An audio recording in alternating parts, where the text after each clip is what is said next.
Welcome to the Your Family Dog podcast, where we celebrate the special bond between families and their canine companions. Our goal is to help families and dogs grow up together, one episode at a time. Welcome to the Your Family Dog podcast. Today, my guest is Meghan Wolfgram from SwiftPaws, and I can't wait to hear all about her products. So, Meghan, welcome to the Your Family Dog podcast. I am so stoked to have you on for completely selfish reasons as well as podcast reasons.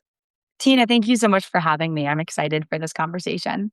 So, can you tell the listeners a little bit about what SwiftPaws does and kind of how you got started down this path?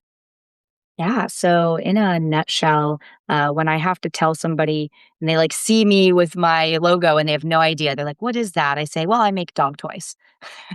But slightly more expanded version is we really believe in purposeful play.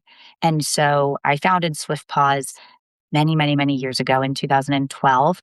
But originally, it wasn't that I wanted to make consumer products and sell them online and sell on Amazon and in Chewy and all these other places.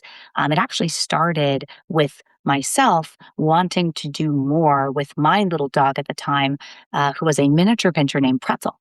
So I had graduated college. I had moved back home, and I decided to take the summer off to do my favorite thing, which was play with my dog. So we were doing dog agility, some CPE stuff. It was my first foray into dog sports, and Pretzel was a funny little dog. Miniature pinchers are kind of known to be a little bit challenging, and that dog was my sidekick. Yeah, they're really plucky. Yes, I thought plucky's a great way to describe it. So Yeah, because they're not ugly, but they definitely have an opinion. They do. They have a big opinion and a little body. And so they're a lot of dog in a little package. Yes, they are. So Pretzel, he didn't really love other dogs. He tolerated other dogs, but he wasn't super social. He didn't really love playing with toys. Like, he could throw the ball and he might go get it one time. He didn't really love to tug. But he loved chasing lizards and squirrels. And that was his thing. And he was very food motivated. So he did agility for the food.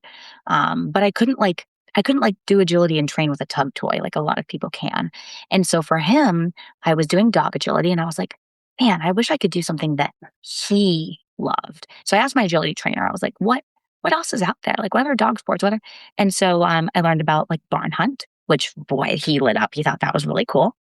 But then my agility. So I have a question about that. So when you did barn hunt, did it increase his prey drive or did it give him an outlet that then his brain could settle? Oh, that's a great question. And this is going to link into what we do with SwiftPaws. Yeah. So barn hunt was amazing for Pretzel because he had a history of locating mice and rats on people's properties. So if I had a friend with a garage and he was digging at a box, guaranteed there's a mouse nest in there. So barn hunt was really fascinating because I was nervous and concerned that it might make him worse worse about that. But in reality, he was like, oh, this is my jam. So he did the instinct test, ignored the other tubes, was like, the rat's here. And I learned to listen to him because he knew what he was doing. And in fact, I was kind of worried that if we were waiting our turn or whatever, that he would start to get almost neurotic about. I was like, oh no, he's just going to be, because where the rats sit and whatever, he's just going to be focused on that. No, he was like, this is a brilliant way to use my skills. And so he was almost more relaxed about being in an environment where there was a lot of rat scent, which I thought he was just going to drive him crazy. But in reality, it did give him an outlet. And it was and then I'm going to ask experience with that. Well, so that helps. And then my other question about barn hunt is I struggle with if it's fair to the rats. Yeah. And they've done a ton over the years with that too. The rats are pets. So the rats are treated extremely humanely.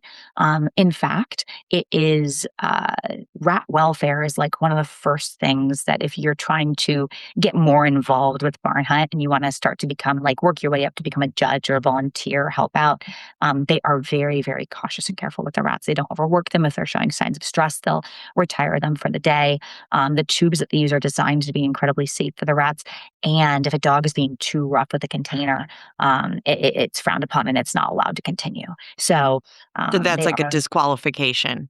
Yes. I mean, if a dog is like, picking up and dropping or whatever like that, that is not allowed. So it is nice to see that they So they start with don't, so they welfare just get first. to alert to the rat. They don't get to kid it. Yes. Yes. So they can, some dogs will like pick up the tube, but they're enclosed in a Right. very So that heavy they're duty kept safely. tube. Yes. And you physically will like hand it off to the judge. So once the rat is discovered and found, as the handler, you say rat.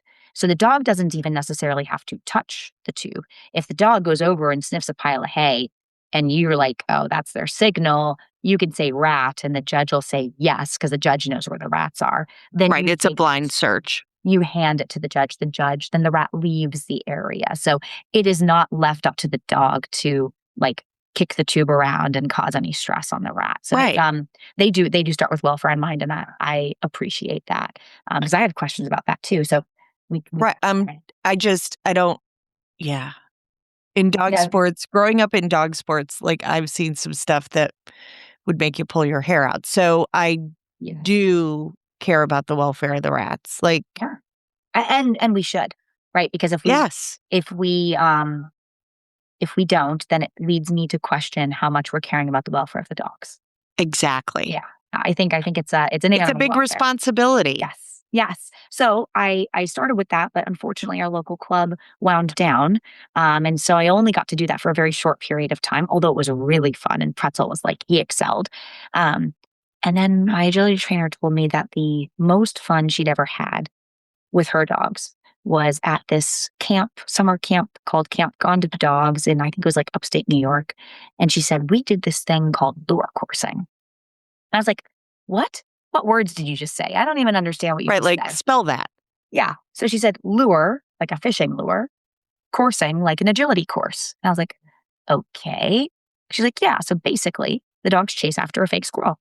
I'm like, oh, well, Pretzel loves chasing. So I learned about it. But at the time, so this was back in 2011, the sport of lure coursing, which has been around since the 70s, was only open to entry by purebred sighthound breeds. Yes. And of course, miniature pinchers are not a sighthound.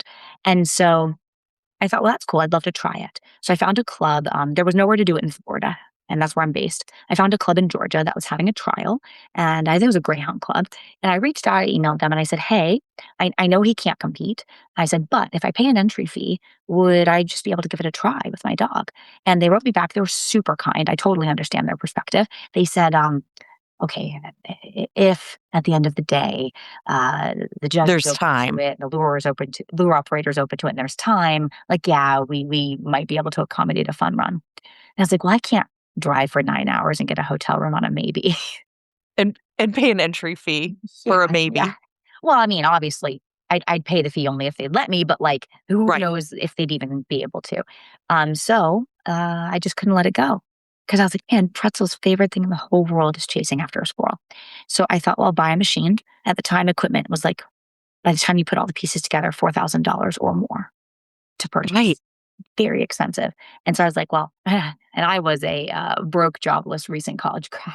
Right. So, Living with your parents. living with my parents. So that wasn't going to happen. So And, they would have been apoplectic. I don't think they would have been super supportive of me spending $4,000 that I didn't have on Dad, this is what I want for Christmas. yeah, right.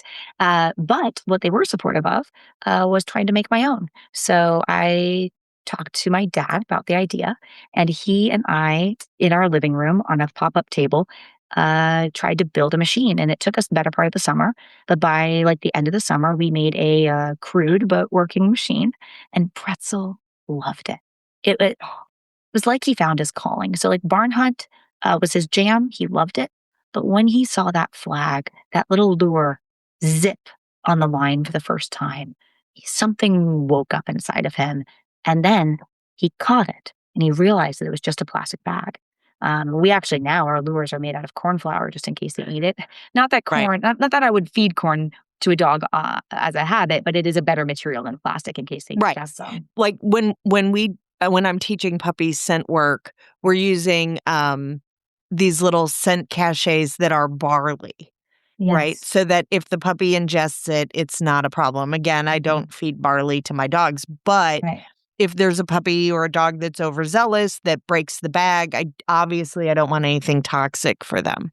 And it's a natural material. So Right. yeah, If it I gets get you left there. outside by the kids, it'll break down. Yes, We're not exactly. harming the environment. We're not leaving plastic in the environment, which Exactly. dogs will pull pieces of the flag off and leave them in the yard. So, but to get started, always using garbage bags. Right. So, gosh, he really, it was like he found his calling and then he caught it. And then something in his brain went, this is just a bag.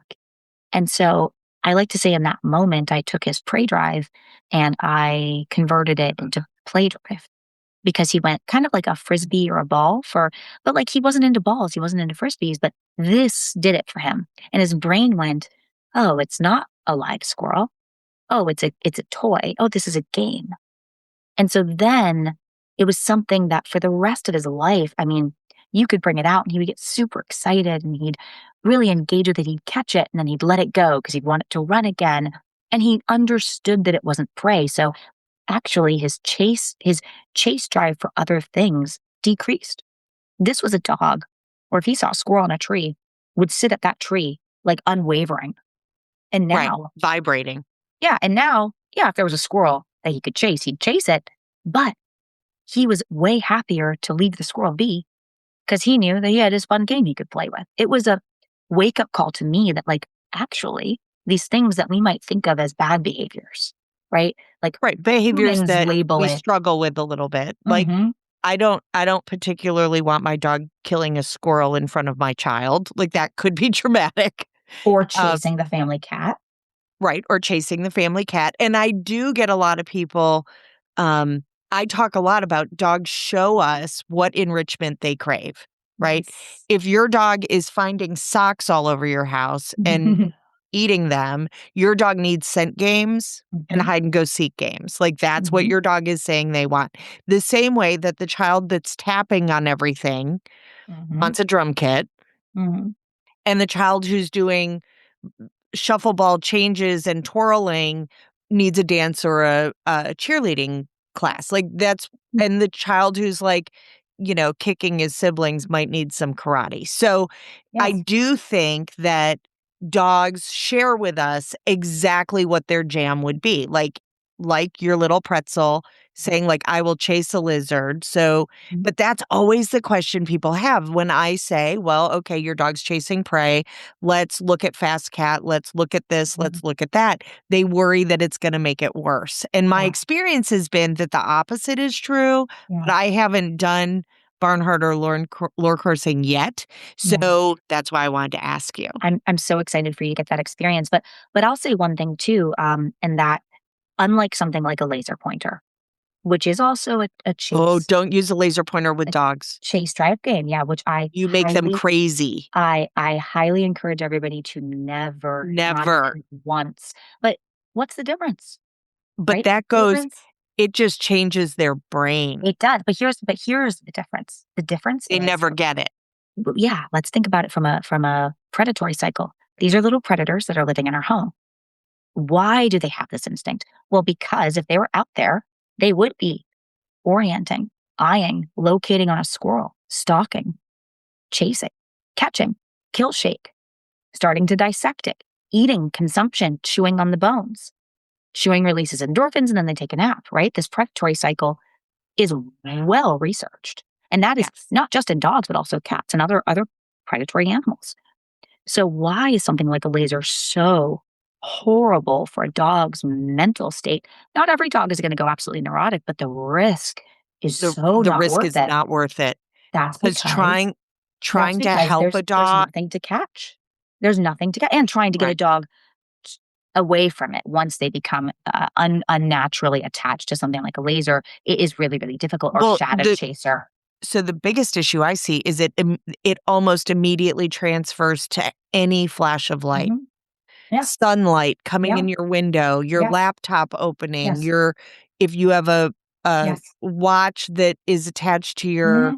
email. Like, I've had dogs Yeah. jump their owners because their Hmm. watch lit up. Like, Hmm. And it's so hard to work on because we unintentionally. So then is SwiftPaws potentially a source for helping with that? It can be, especially if we do it in a way to help redirect and reward that mental state of I want something to chase, but it provides them with something to catch. And this is where over the years I've learned catching They have to catch it. it is the most important and most rewarding part of the fun. So not only do we want them to catch it, I mean, we want Like they get to win. yeah, they get to win. We want them to catch it early. Like if your dog sees it for the first time, we want them to catch it within the first 30 seconds.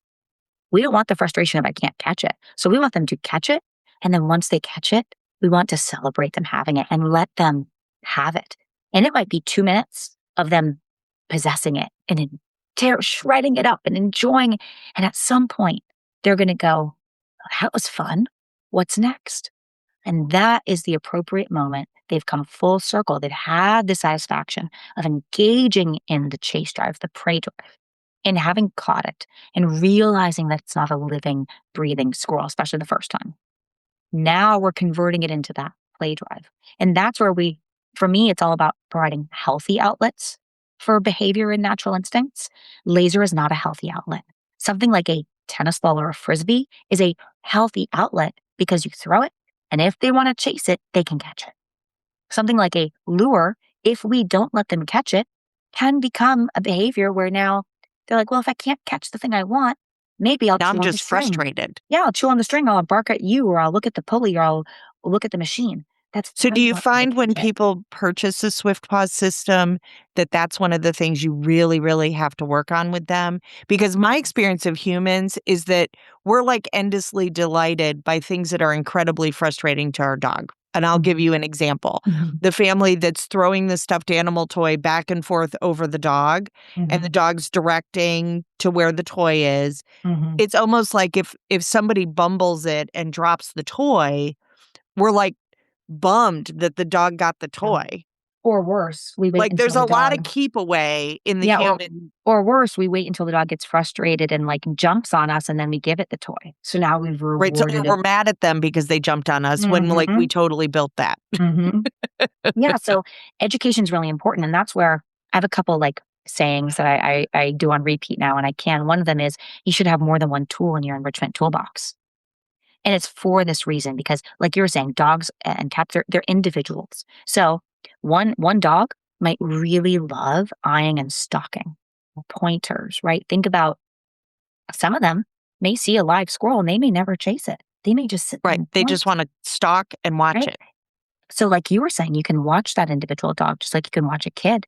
And you can actually take out your toolbox of enrichment tools and you can roll a frisbee across the ground. You can take a floor pole, move a flag across the ground. You can see, are they going to stalk it? Are they going to point it? Are they going to chase it? When they catch it, do they drop it right away or do they love shredding and dissecting? So once they show you what they like, then you can use that to your advantage by giving them oriented tools for that. And then here's my rabbit hole. I have become a big believer in enrichment stacking. So my big tip to everybody is learn what your pet likes. Let's say they really, really, really love the chasing part. So then I would do a chase game, like rolling a frisbee, throwing a ball, playing with a floor pole, playing with a SwiftPaws lure course, right? Something that's chase related. But then what's the next step in the enrichment cycle? Well, it would be catching. Catching's followed by dissection, followed by consuming, by eating. So if I have a Zoom call, like this very important podcast that we're recording right now, and I wanted my let's reverse 2 years when I had a puppy. I had a puppy that I wanted to be nice and tired for the Zoom call. I would go outside. I'd play for 2 minutes. Nice, fun game of chase. 2 minutes is all it takes. Then I'd come inside and I would do a consumption or shredding activity. That could be a snuffle mat. That could just be scatter feeding. That could be a puzzle toy, right? Now we're foraging. It can be a paper towel tube. Maybe a paper towel tube, right? Anything. Like we have lots of tubes. All of my friends collect empty toilet paper and paper towel tubes because I have 2 dogs who love to shred cardboard. Yeah. Egg cartons, right? The paper kind. There's so many amazing ways you can DIY it too. But those are hard to clean. Yeah, well, no, they don't last. Let them shred it and then throw it away. Right, throw it out. but it gets one more use after Right. being an egg carton. But so you would do a chase activity. You'd come in, you do a consumption or a dissection activity. And then I like sets of 3. Then you do a longer lasting chew. Because after they would naturally eat some prey, what they do, they would chew on the bones. And guess what the chewing is going to do? The chewing is going to release endorphins. And then your pet is going to very naturally pass out. And I Right. love that. So So we're not doing, all the busy moms and dads yes. who are thinking, great, so I have to take my dog to a dog show to do fast cat. You're like, no, no, no. You can do a flirt pole. You can do it in your living room. And here's the point. You can If you tie do a the flirt toy pole, to the end of a leash and let yes, your 5-year-old run around with it. run around the house. But here's the important thing. If you only did that, you might rile your dog up. And now they're maybe overtired and now they're overstimulated. Right. So for me, it's So about it's those other pieces helping them into the next stage, to the do next that stage, funnel of activity. to teach them how to come down from the high intensity. And I love then, that. because if your puppy was bouncing off the walls and you just gave them a long lasting chew, they might not sit down and chew it. They might be too overstimulated. Yes. So you've got to walk them through the steps. And then when you get to the chewing phase, they're going to chew for a while and then they're going to pass out. And those 3 things might not be the 3 things for every dog, but explore that. There's a lot of steps in that predatory cycle. I bet you your pet will key on to at least one of them. Then you go off of that and back up a step or forward a step and get a couple things. And within 5 minutes, I would say 5 to 10 minutes max, you can give them an amazing enrichment session. You don't have to go anywhere. You don't have to commit to a 10-hour long hike, right? I mean, You probably didn't get dirty. you probably didn't get dirty. And we are not all capable of devoting hours and hours of time to our pets every day. We lead busy lives. And so on the Right. days that we shouldn't feel guilty either, right? We can have a few things in our toolbox to make sure that they're getting what they need to be satisfied. And we can go on our Zoom call guilt free.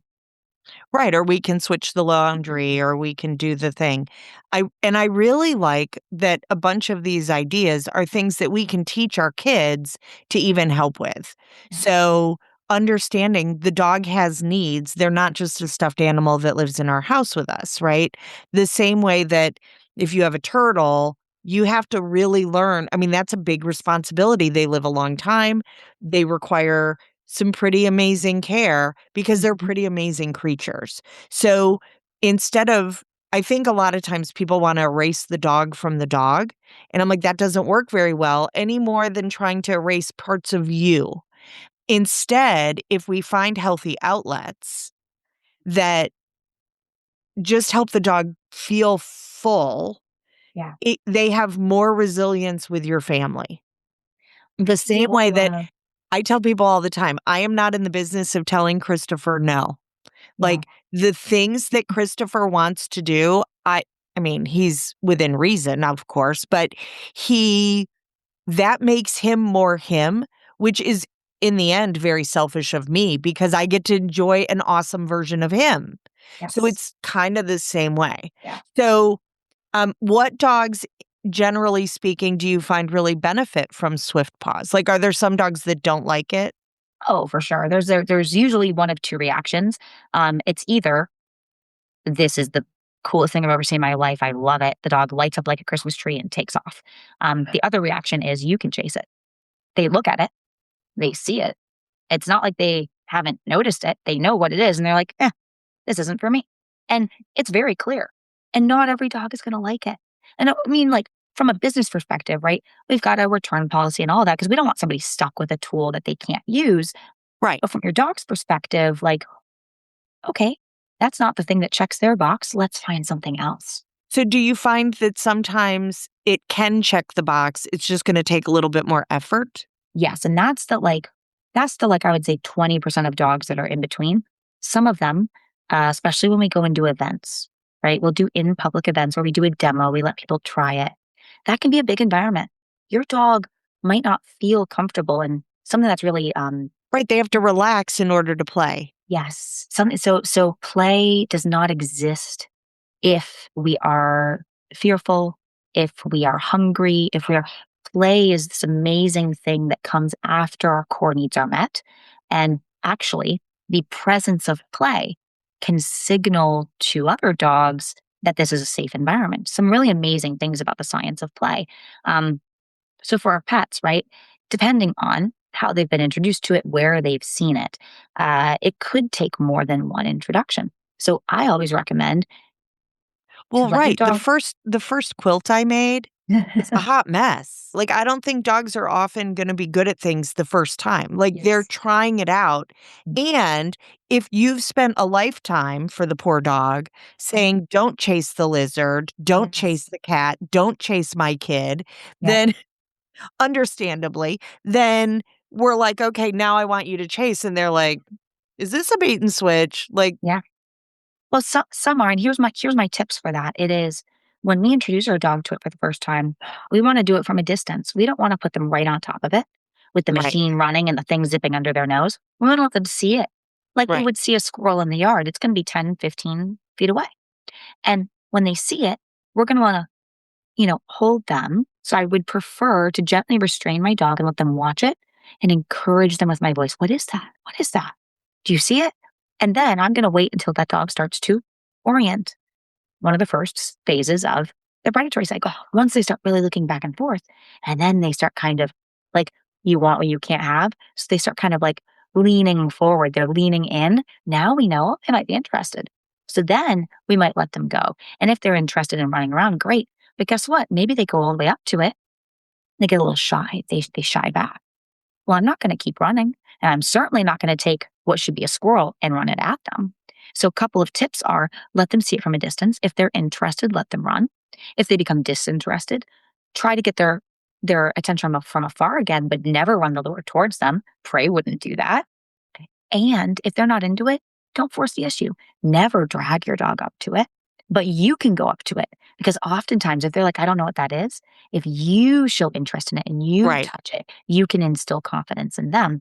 And last but not least, you can let them watch another dog participating in it because I was another dog gonna can say, like, signal safety. people miss how much social learning dogs have, that Hmm. they will watch another dog do something and go, "Okay, well, maybe that is fun." Like, Hmm. so I bought a bunch of puzzle toys one year to do reviews, and and at the time, I had 2 pot cake. One thought the puzzles were amazing, like, he thought it was the best thing ever, but he wasn't, like, the sharpest spoon in the drawer. Right? So he needed, some support Hmm. learning how to make the puzzles work, and then once he had that, he was good. Yeah. My other pot cake, I set it up, and he just looked at me like, "Why are we making breakfast hard?" Oh Like, my gosh. he thought it was the dumbest thing I had ever asked him to do. So part of what I did was said, "Okay, you're gonna watch your friend Uh-huh. play this game and have a great time, Mm.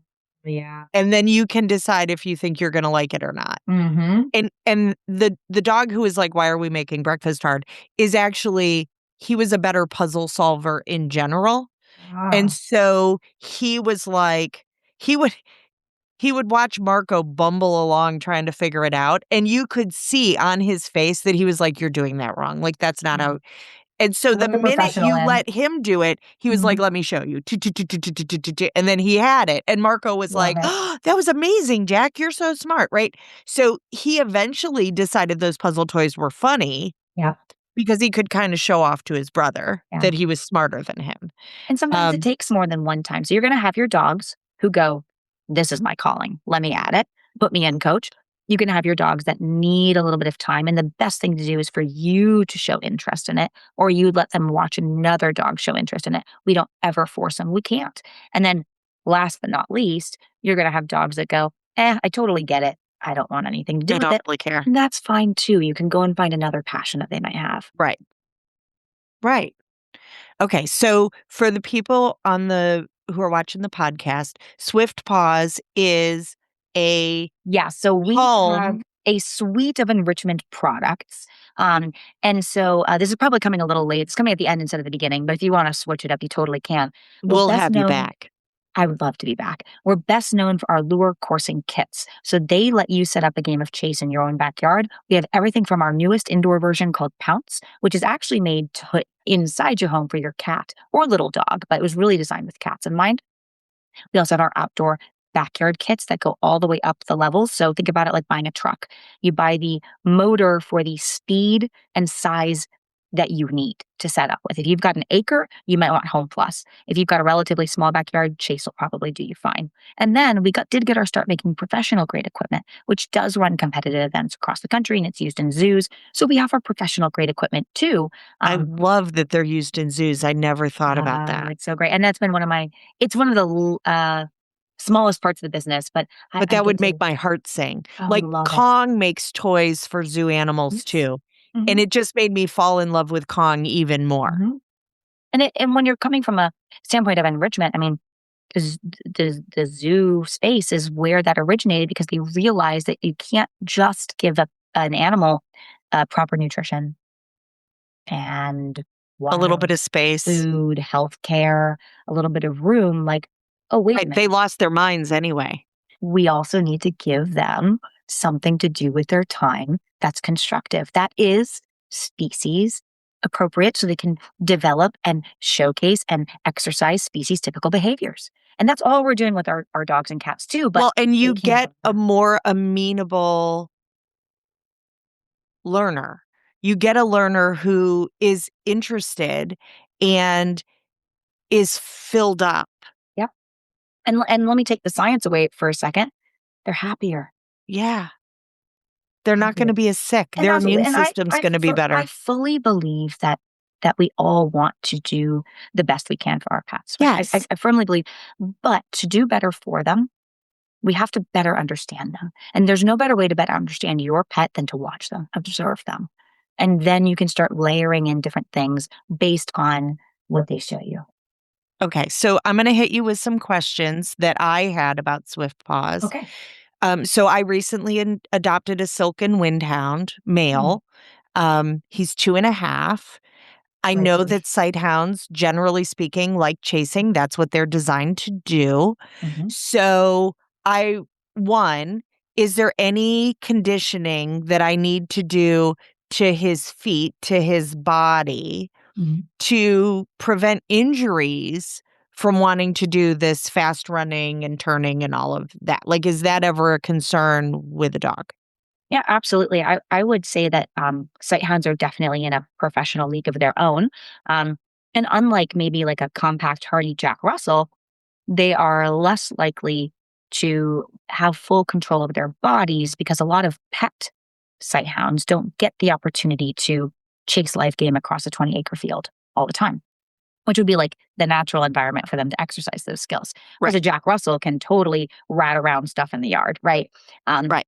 So I would say when we're introducing a dog that maybe is so 2-year-old dog, great age, by the way, something like lure coursing, high intensity activity, it is for pets in their prime. It is absolutely not for young puppies whose bodies and joints are still growing and developing. And it's not for like senior dogs who are starting to be outside of those prime years. And the way I tell people, because like every breed is different, every individual dog is different.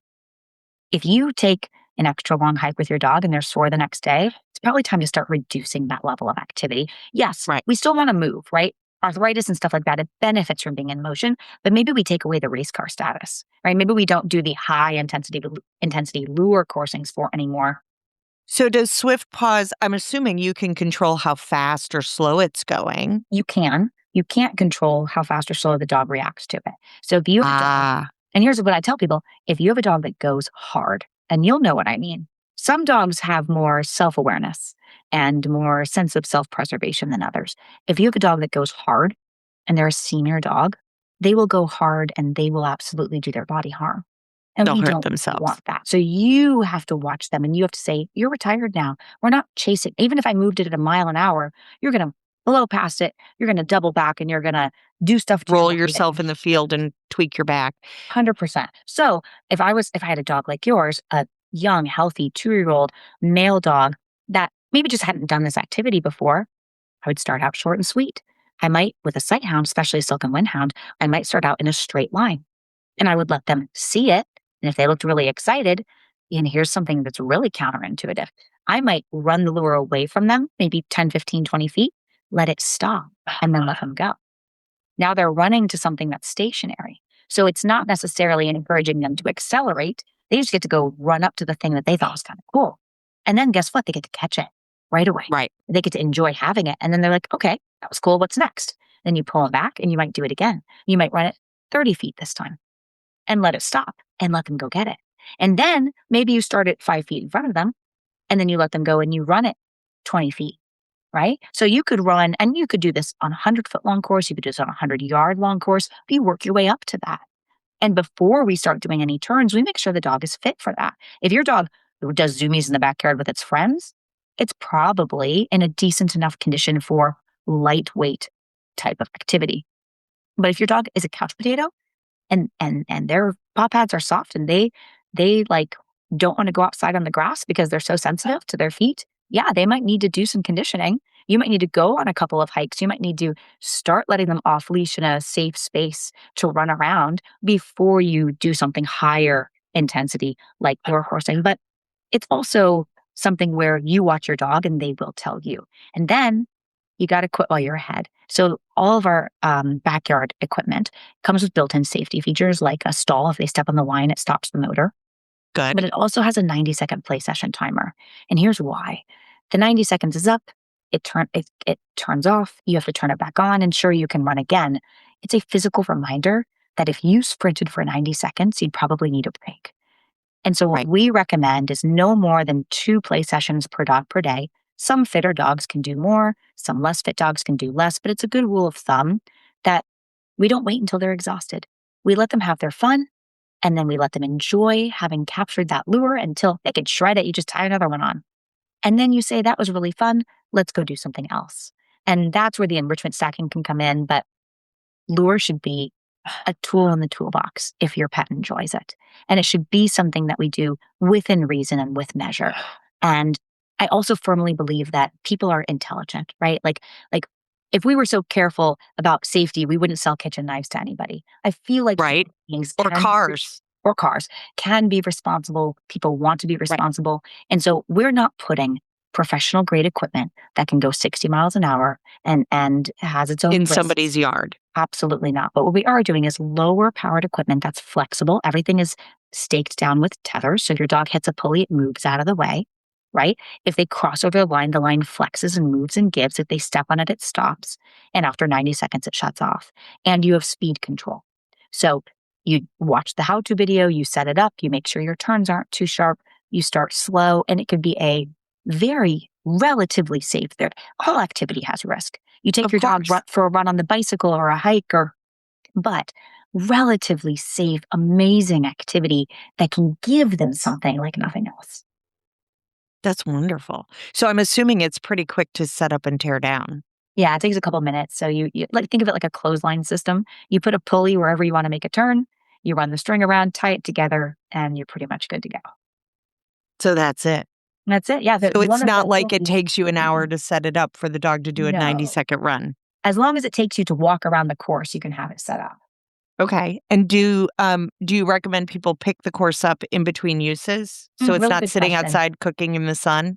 So I recommend at least bringing one of the pulleys is motorized. I recommend bringing the drive unit inside because it does house sensitive electronics. Some dogs are willing to leave the course alone. Some dogs need to see it broken down. So like my dog, if I leave it set up in my front yard, Piper will wait at the front door because she knows her toy's out there. So what we do also, again, I'm a big believer in like full circle, right? We need completion. That has so much to do with fulfillment and satisfaction. It's not even funny. And back to lasers. That's why lasers are bad. We don't get completion. So what I do with her is I set it up. And oh boy, is she excited. I let her run. She's 9 years old now, so we do not run for as long. And she's about in those last couple of years where I'm watching her might be time to retire, right?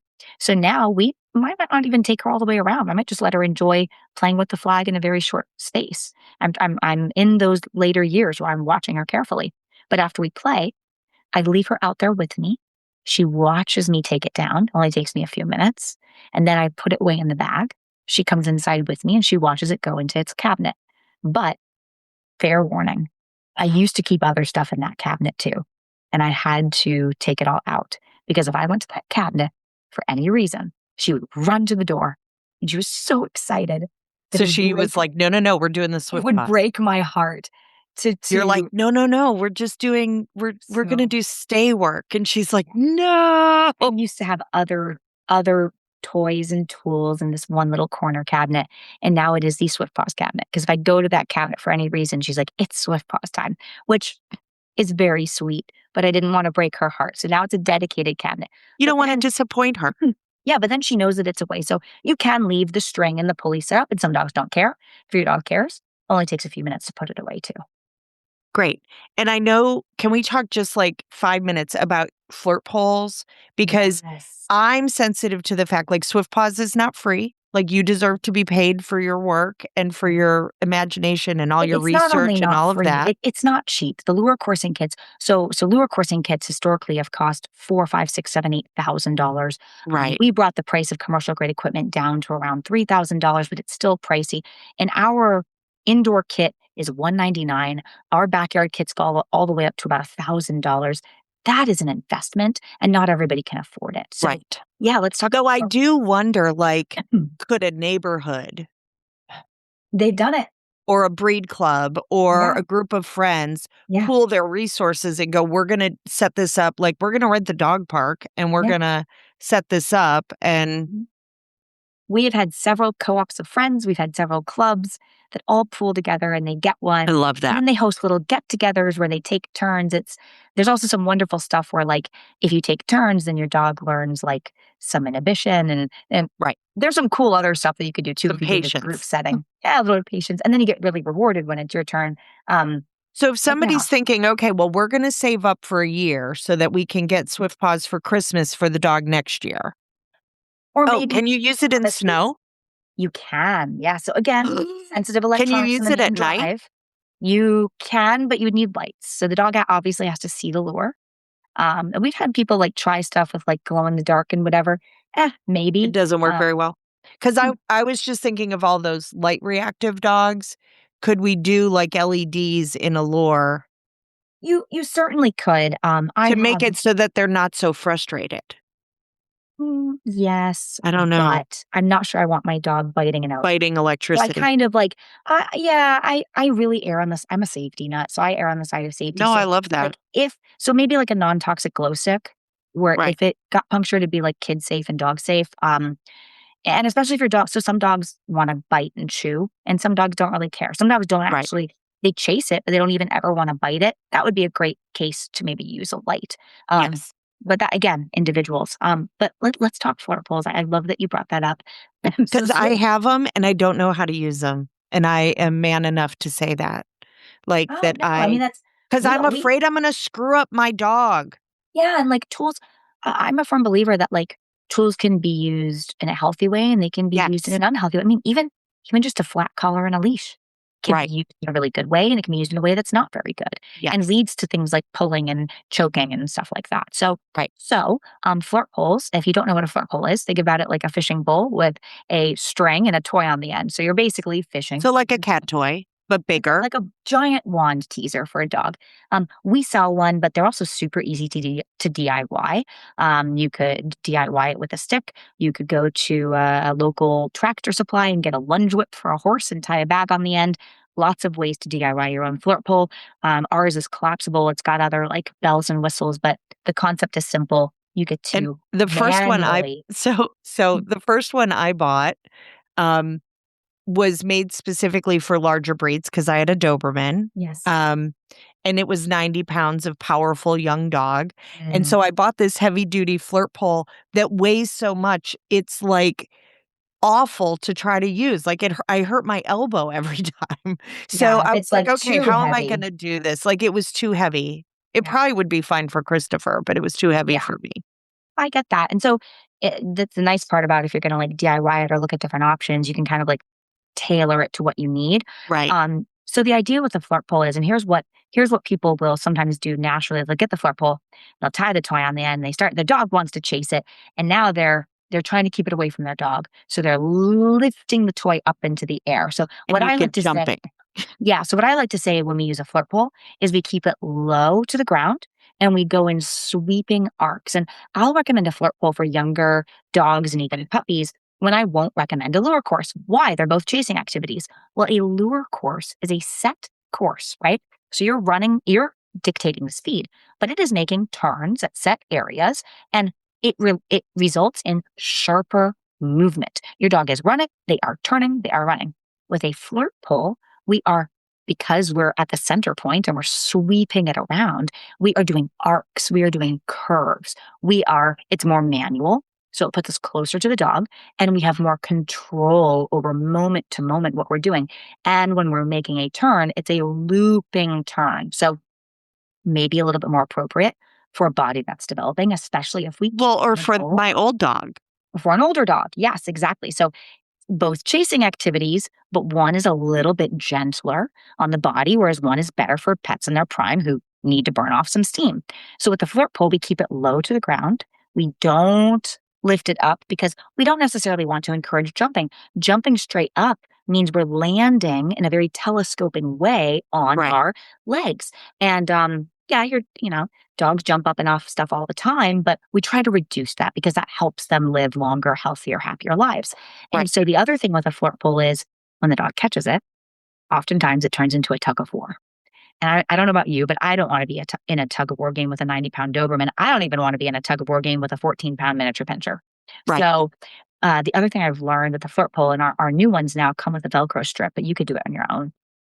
Get a Velcro strap that attaches to itself. You know, the kind like a cable management. Right, like a cable tie. Yeah, something like that. So the kind of Velcro where you can double it over and in. So you make a loop of that, and then a bunch of different kinds of fleece and different fabrics and different toys. You have to test it out, but there's certain fabrics that, boy, oh boy, does that stick to really well. And then you stick the toy to the Velcro such that when the dog gets the toy, they can pull it off. And when there's tension, they can take it with them. When there's tension on something, it's alive. Once the tension is broken, now they're possessing it. There's no longer tension that they're fighting. And oftentimes they will drop it. But if they don't, you produce another one, attach and it, stick it on. And now yours is cooler. And guess what? You ignore your dog. You don't go and fight them for that toy. Right. You start playing with the new toy and they go, I want that one. It's like when I'm telling people, stop fighting with your dog over the tennis ball. Get a second ball. And the one you have is always better than the one they have. And before you know it, they're like patooey with the one so you can throw the other one. And, in usually not very much time, the dog figures out oh, it's not a keep away game. Mm-hmm. It's a fetch game. It's fair. And even if it's a keep away game, the one you have is always cooler. The one, yes. So that's the thing is because if they drop it but they don't give it to you, just walk over and pick it up. Yeah, well, in dogs, when they play with each other too, they enjoy, I've got it. Right. Like a dog will take a toy and they'll bring it and present it in front of the other dog, see what I have. And so they're very naturally keyed to what does somebody have. Yeah. I'll be the bunny. Yeah. So and role reversal is a big thing in very healthy social dog play. Yes. So what's really cool about playing with this way with the flirt pull or with the ball or with the frisbee is that you are role reversing. They get to chase it, then they get to have it, and now they get it. Now the natural thing would be you chase them, but guess what? We don't always want to do that. So then now they've got it, roles reversed, and now you produce another one, and then the role reverses again. Well, and so it reduces even old like me, I can pretend I'm stalking them. I'm like, oh, I'm gonna get it. I'm gonna get it. I don't have to run. Yes, and that can be really fun. That can be really fun for them too. And some dogs love that, so you can engage in that. But then you don't actually have to take the toy from them. You can just produce another one when you're ready. Meghan, this is amazing. This is such a beautiful gift to dogs and families because I love the things where you can be here, do this thing. It takes 5 minutes. You fill your dog up and now you're on to the next person or thing that you're caring for that you have to fill up again. It takes a little bit of education, and there are fears will people be able to use it in a healthy way? And what I found is we don't give people enough credit. People really want to learn. They really want to do this for their pets. And so I found that my customers who have bought my products, they research, they learn, they care about their pet safety. And so my biggest fear was I'm putting this in the hands of the general public. Are they going to be upset with me for having a 90-second timer? And some people ask, hey, can I override this? And I tell them, well, actually, no, because it's a safety feature. And then they're like, wow, that's actually brilliant. I get it. I don't mind turning it back on to run again. Right. I think the natural tendency in humans, if you watch children playing with a dog, talking about this like a leash with a stuffed animal tied to the end of it, Yes. right? And you say to the child, okay, play with the dog, and you just let them do that, they will naturally try to prevent the dog from catching it. Yeah. Which is building frustration. So I do a lot of explaining to kiddos, like, no, like, it's like taking turns. Like, you're going to run with the toy, and then the dog gets to run with the toy. And then you're going to run with the toy, and then the dog runs with the toy. So that, and modeling that. So And what a beautiful way to like teach a kid from the beginning how to interact in a super healthy way. Because children do understand, well, like, if I had your favorite thing and dad and I just kept throwing it back and forth and we didn't let you have it, would that make you happy? Would you think that was fun? Or would you think that was us being mean? And kids will tell you straight up, like, no, that's mean. Right? So I They're very love that you're like, intuitive. no, they get to catch it. That's the point. And so for all the people who are like, my dog's going to tear it up, would you That's say the point. right, it's their toy. Yes, let Right? them. That's the However, satisfaction. what you were saying was, I thought, really important, that having another one to stick on the end and be like, okay, now I'm going to start the game over here away from my dog. They're going to typically leave the one that they had. They're not going to fully destroy it. And some will. And like with the lure at first, your dog might start shredding it. They might really enjoy that. Yes, you can put another flag on, but I've also found if you let them fully complete that satisfaction, they will then get bored with it. They will finish. It might take them 2 minutes, but they will finish. It might be faster than you think, right? 2 minutes feels like an eternity when you're ready for the next thing. But watch them. And oh, good job. You got it. Yeah, tear it up. You're doing a great job, right? Be their cheerleader. Don't go over to them. Don't pressure them. So let them have it. What naturally happens is they will then drop it. Then you move it again. Then they catch it again. And the next time, they might not shred it as much. And the next They're like, time, no, it's more fun to chase it. and by the 5th time, they're catching it and they're letting it go. So like, that was fun. Go again. And that's where we know that they've taught themselves catch and release. Now, not every dog's like that. And some will catch it and tug on it. And that tugging, oh, it's alive. And they will not let it go. And they start to use their feet and they're holding on. Well, guess what? I always recommend carrying a pair of scissors on you. Dogs can tangle themselves. We're talking about string here. And you don't go to the dog ever. If you need to, bend down where you are, cut the line where you are, the whole system will go slack. So if we have a dog that is tugging, and they're not letting go, and we think that it's bridging the gap of like, they're probably frustrated, right? It's that frustration. Like you can tell. Then you cut the line, it goes slack, and then they drop it. And then you tie it back together and go again. And you do that enough times and they will learn, oh, I can drop it.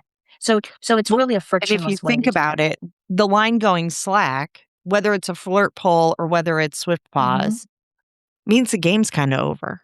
Yeah, it is. It's a natural result too, because if they were catching something, it would go dead. And the squirrel hide, it would go slack. So that is a very, again, we're tapping into natural instincts. And I don't beat around the bush that these are predators. Like we're housing little monsters in our house and they are built to kill stuff. And so we want to give them a way to do that isn't killing things. Like I don't want my dog to kill animals, but at the same time, I want them to have an outlet for those behaviors. And that's where too, like, gosh, if you've got a high energy dog, so many times we like blame ourselves and we blame them and we try to like extinguish these behaviors, jumping, barking, chewing, digging, chasing, and all this stuff. And instead, it's like if we work with them a little bit, we can actually see less of the behavior when we don't want it because we're giving it an outlet. I love that. And that is the perfect spot to cut everybody loose and go, well, so Meghan, will you please tell me yes? Will you please come back? It would be such an honor, Tina. This has been a great conversation, and I hope... Because I love that you've got, like, all the pieces parts, right? You've got the funnel of activity. You've got the don't build frustration, build success. You've got all of the pieces that people really miss, right? They think like, oh, I played fetch for 10 minutes, so my dog should come in and be worn out. And I'm like, no, you just energized your dog. Yes. Like you've riled them up. You've given the kid the candy. Right. Yeah. So thank you so much for spending your precious time with us. So if you are interested in SwiftPaws, there's going to be information in the show notes. I'll also link to the Megan's YouTube page so that you can watch all of these things in action and see what you think might be a good fit. Please like, share, subscribe to this episode, subscribe to the podcast. Spread the word so that we can help more families quickly, efficiently, and effectively fill their dogs up. And honestly, I bet it's a blast to watch. Like, It I is. haven't been to lore coursing yet, It never so gets old. I'm really excited to go and watch. I'm guessing there are times it's really funny. So, I am looking forward to learning more, and I can't wait to talk to you again, Megan. Oh, Thank you same. Thank so you so much much. for having me. That's it for today's episode. Thank you so much for spending part of your precious day with us. If you enjoyed the show, be sure to follow, rate, subscribe so that you never miss an episode. We'd love to hear from you. Connect with us on social media or email us at yourfamilydogpodcast@gmail.com. We'll see you soon.